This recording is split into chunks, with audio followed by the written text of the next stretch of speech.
Page 20, My Heart at Thy Sweet Voice. This is a song from an opera, Samson and Delilah. This piece gives us a chance to really talk about some more things as far as interpreting music and things go. When you get to this level, you should be able to read the notes and the rhythms. I shouldn't have to point a lot of things out. Maybe a few things here and there, but for the most part, you should be able to figure out what the notes and rhythms are here on your own. However, let's talk about it, just make sure we understand what's going on. 3/4 time, no sharps or flats, at least in the beginning of this. So it's in C major, I'll just tell you that. Make sure you can do the C major scale at least 2 octaves up and down, and the A minor scale at least 2 octaves up and down. I have videos on this. Go find my playlist for scales and my playlist for arpeggios and bookmark both, and you can go to them and it's whatever scale or arpeggio you need. Now, at the beginning of this, you will notice the bottom staff is completely empty. You see, in 3/4 time, every measure's got to have 3 counts. The same as, or the equivalent of, 3 quarter notes, because that's what the 4 is for, quarter notes. The bottom staff is empty, and you'll see it's empty for the first page and a half or so. What's going on? Well, there's different ways of notating music. And keep in mind, I've said it a million times, I'll say it a million more, people don't agree on much of anything in music. I personally don't like this kind of notation. I would prefer to see whole rests in that bottom staff, just to be clear. But what they do is sometimes they'll put all the notes for both hands in one staff. And that's what's happened here. Both hands are playing in the upper staff. And when they do that, they'll show the bottom staff, and sometimes they don't even show the bottom staff. You get one staff. But they're showing the bottom staff, and they just leave it empty. It doesn't really affect how we play it, whether there's rests in that bottom staff or not. It's just in theory or notation or whatever, some people do it one way and other people do it another way, and they don't get along, and so the bottom staff is empty. The left hand's going to play the notes with the stems going down in the upper staff, and the right hand's going to play the notes with the stems going up. That's how you can tell which is which. However, the way I do piano is I will play the notes in whichever hand is most convenient. And I do that quite a bit, because there's no rule says if the stems are going down, you have to use the left hand, or stems going up, you have to use the right hand. Some people teach that. There really is no rule that says that. It's convenience, and they're helping you out so you don't have to figure out which hand needs to play which notes. But I adjust it if I see the need. In this piece, I don't see the need. We can do it as it's written. So the right hand is starting out on these C chords in the treble clef up here. And the eighth note, simply a nice steady pulse throughout this whole thing. You can see it's just a bunch of eighth notes. 1 and 2 and 3 and. The melody, make sure these dotted rhythms are short. Don't turn them into triplets. No, that's short. And that's really all we're doing here. You get to change to a different chord occasionally in second line. Isn't this nice? Oh boy, we're having fun now. I suggest, well, not just in this, but in everything, but here it really helps more if you'll feel these natural accents. 1, 2, 3, 1. The first beat of a measure is always the strongest natural accent, but when you subdivide a beat like here, each beat actually gets us a bit of an accent. And we want to feel this 1, 2, 3. Now you can exaggerate it if you need to. So we feel that 1, 2. It's not just a bunch of notes. No, no, no, no, no, no, no. No, we want to feel this in 3, right from the beginning. 1, 2, 3. 1, 2, 3. Fingering is fine. If you want to change it and use different fingers on the repeated notes, it's up to you. I'll let you work that out. Now when you get over page 21, third line down, because we're going down, now we're going down bass clef, they're going to put the notes in the bottom staff. This is the third line down on page 21.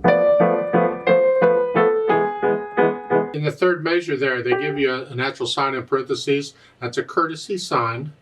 It's a G natural anyway. The natural sign isn't needed. But you just had a G sharp in the previous measure. They're just telling you, make sure you play a natural. Or they're telling you, by the way, this is a G natural. And all the time I'm doing this, I'm thinking 1, 2. I want to feel that one beat at the top of page 22 here. And now in the left hand, the second measure. This, they want you to go 1, 2, 3, 2. There's different fingering styles, and that's okay if that's what you want. I suggest, I don't want to have to cross over my thumb any more than I have to. You have to do it twice with this fingering, because you cross over here and then cross over again. I suggest you do this here, 3, 2, 1, and then a 3. I only crossed one time.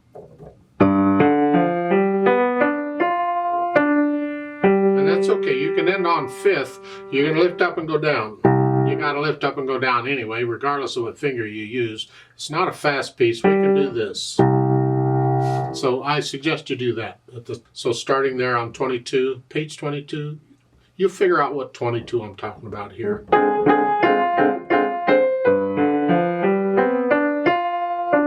And then going on, it's here. Now this left hand, this bottom note is finger pedaled. You see it? Note it's tied. You're holding it down. That's finger pedaling. You're just holding.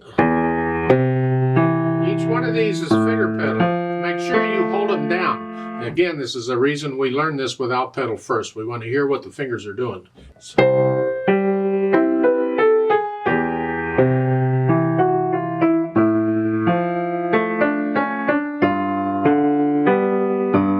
At the bottom of page 22, they want you to do here in the left hand.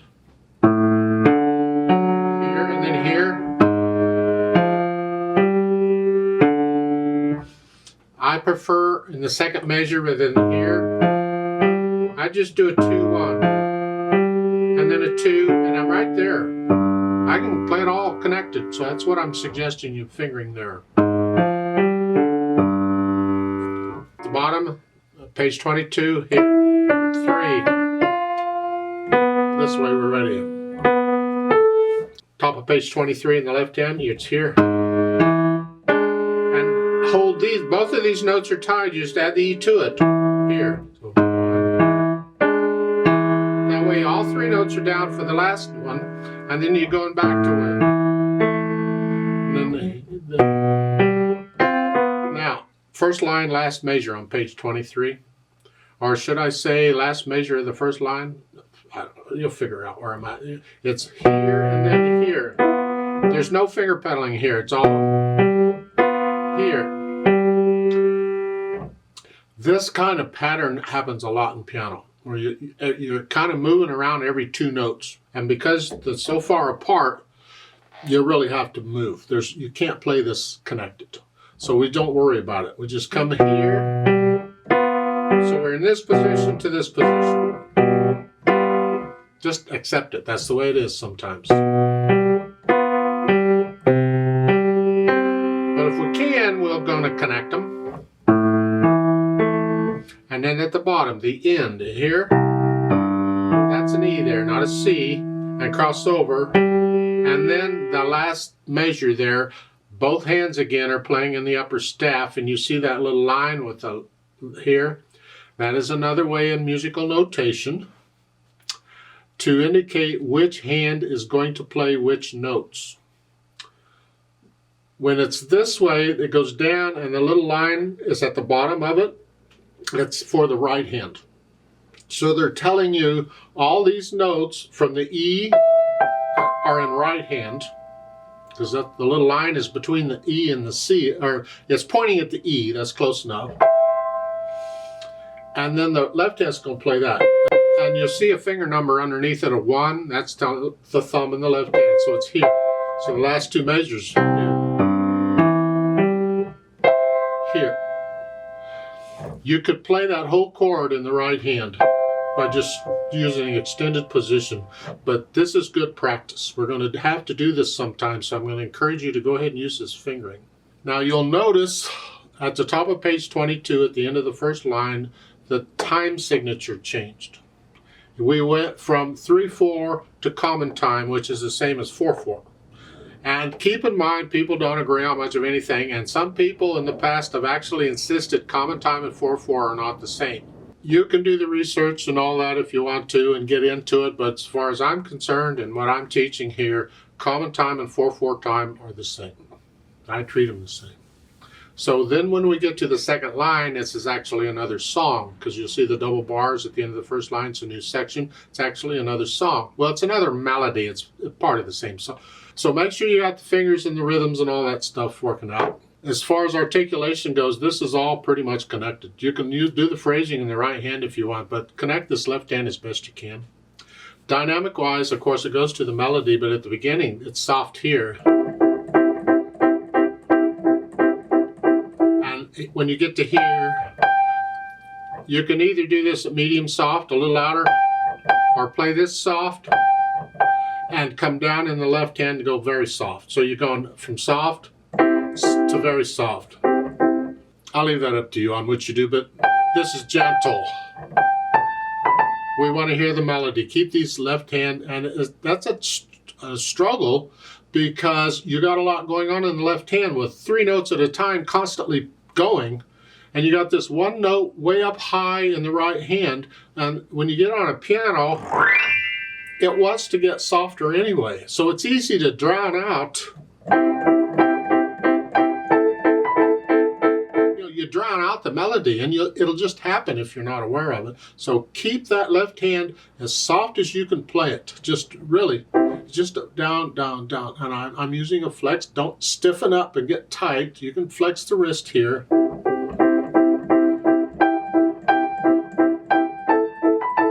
And swell up sometimes. Swell up in the right hand. Keep the left hand in the background. I don't agree with the slurs. Like in the bottom, the last line on page 20.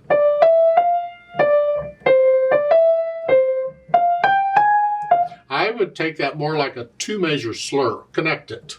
Connect this. Now you can lift up here.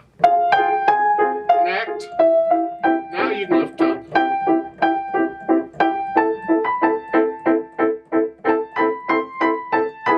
Come up to swell to there and then back. I'm taking these more like 2-measure slurs, or 2-measure phrases in this case. And I know the pedal's going to mess it up, but you still feel it and go through the motion with your hand. Whether you can hear it or not, you feel these. The bottom page 21, you're going to gradually start getting louder here, but you don't want to be loud until the second measure on page 22. So you have to space it out. It's like each measure will get just a little bit louder until finally on the second measure you're loud here. You're loud in the right hand. Okay, just make sure you do that. And then they want to swell there. Well, you can't swell in the right hand. You can't do anything on a piano once you play it other than enjoy as it dies away. The left hand's got to do this. So you got to come up right there. That can actually come up to about a moderately loud there. Because soft, soft. And then come back down. Down to soft. Moderately soft, soft. Experiment. So that when you start the second line, this is soft. In the right hand, the left hand is very soft.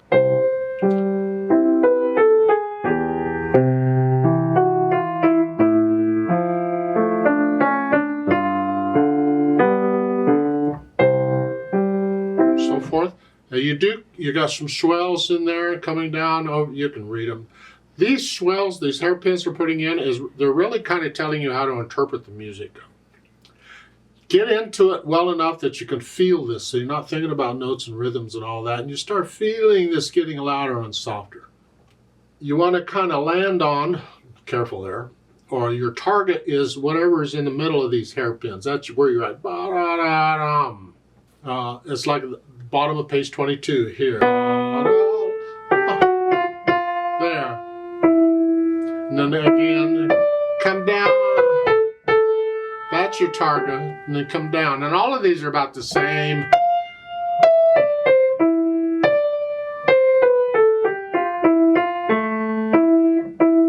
So you get into where you can do the dynamics. Oh, that's wonderful. Now, speed. This is something else we can kind of get into here. Keep in mind that speeds are just approximations. There's no exact speed. Tempo. In music, tempo means speed. I mean, I think it really means time, but we use it as how fast are you, what is your tempo? How fast are you going? Moderate at the beginning of this is the overall feel of it, of the melody. You're not slow, you're not fast.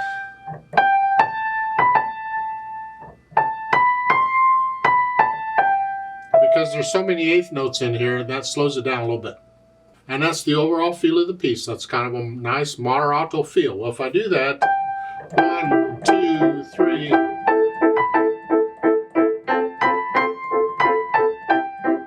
It's just kind of a middle of the road speed, not slow or fast, that's okay. Well, when you get to page 22 on the second line, it says lento. Lento is slow, but it's the overall feel of it that's slow.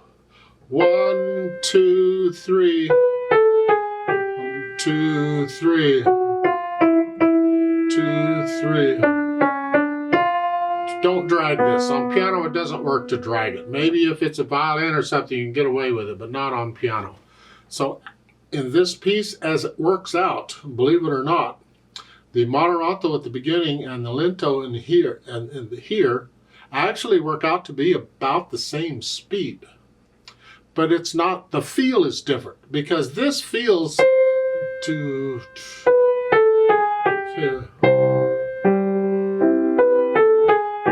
this feels slow.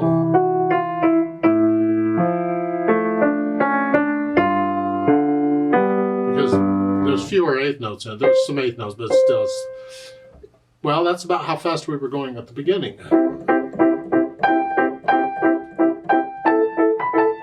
But because there's more eighth notes, more pulsing, it feels faster.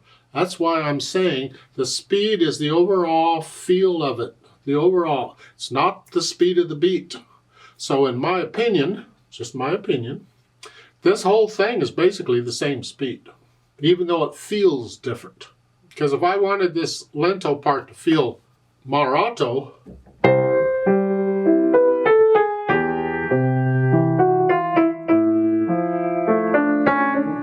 that's how I would play it. 1, 2, 3, about in there, and that's quite a bit faster than what we were doing. So I would just keep it all the same speed on this one. And you do have a polka ritardando at the very end. Will you slow down a little bit? All right, that's fine. We can do that. At the top of page 22, now keep in mind there's an allargando up there, and the dash line tell you how long it lasts. Allargando means just spread it out, broaden it out, play it slower here. Just bob, bob, and you deliberate. The whole area, just spread that out. And then you're at your lento.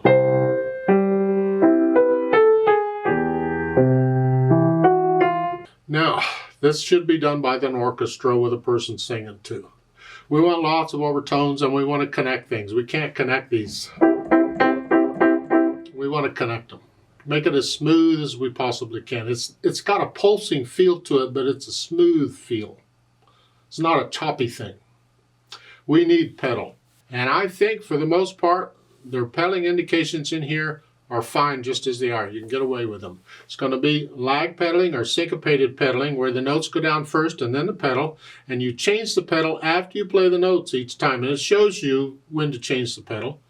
I will suggest maybe we change the pedal a few more times than they're suggesting, but I'll get there. So at the beginning, it's push the notes and then pedal.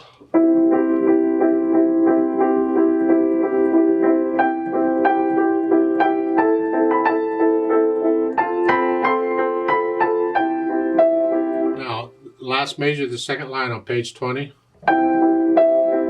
We're getting softer here. I want to lose the G. There. So I'm going to change the pedal on the second beat.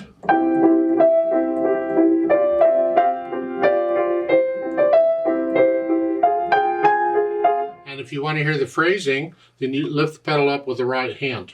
But only lift it up for a moment because we don't want a lot of silence in the left hand. This should be all connected. So just lift the pedal up just for a moment.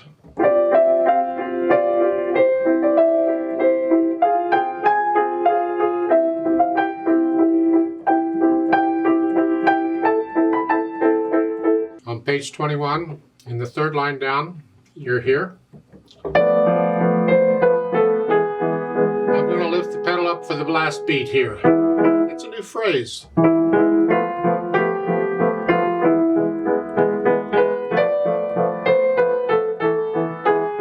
And again, the last line, second measure, I'm changing the pedal on each beat. Because I don't want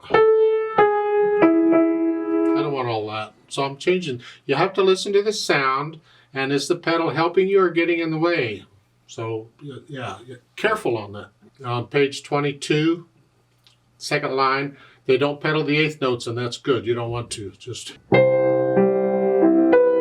lift it up as I play the A, and I'm going to push it down right after I play the A flat. And that's because I want to connect this to here. I have to move. I don't want a silence in there. I want it all connected. So it's...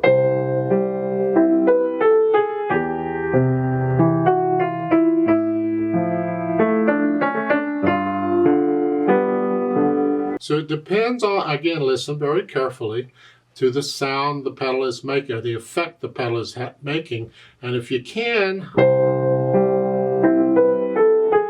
so I'm just pushing it down and then changing it right there. And I'm doing that on most of these measures because I want to connect the left hand. But I don't want the smeariness. I don't want all of that.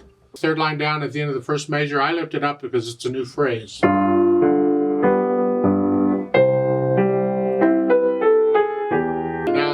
Line, first measure going into the second, I don't need to pedal the D here because I can connect the left hand.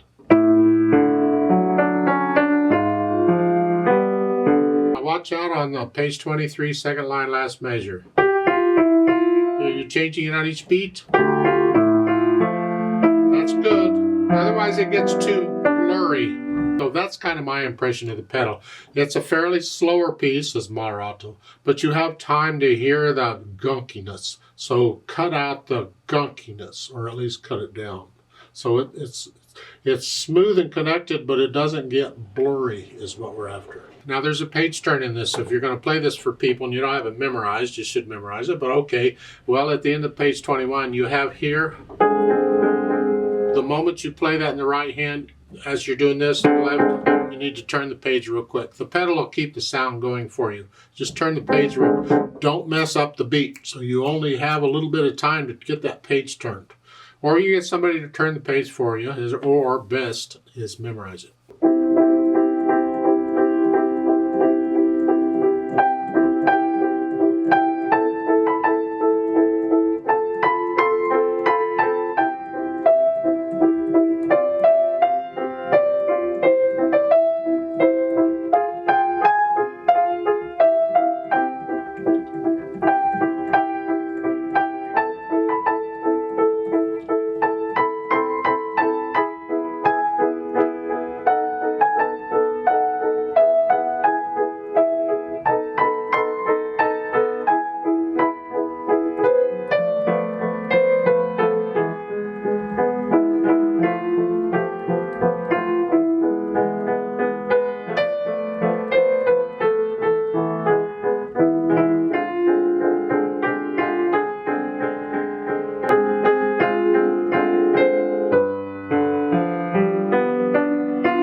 I'd like to play it with you slowly to double check all the notes and everything. I don't really need to probably, but I've been doing it in this whole book, so I'll just finish it. I won't do it in the next book. I won't do any play with me's there. So I'll give us 3 counts because it starts in 3/4 time. And when I get to the bottom of page 21, I'm going to stop. I'm going to turn the page and now count in again, another 3 counts, and then we'll do the other 2 pages. I'm not going to do any dynamics, but I will try and do the pedaling as I suggested, which is very close to what the book says. 1 and ready and go, and 1.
Okay, turn the page.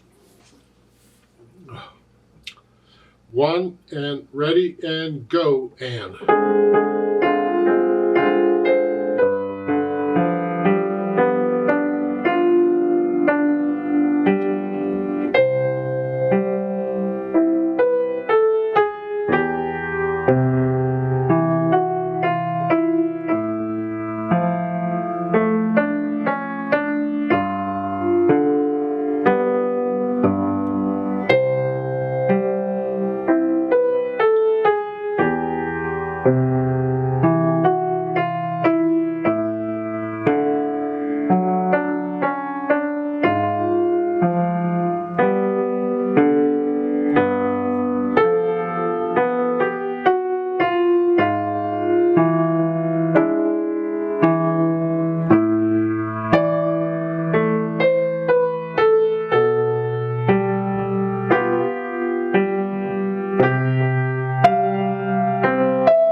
2, 3, 4, tie, 2, 3, 4, off.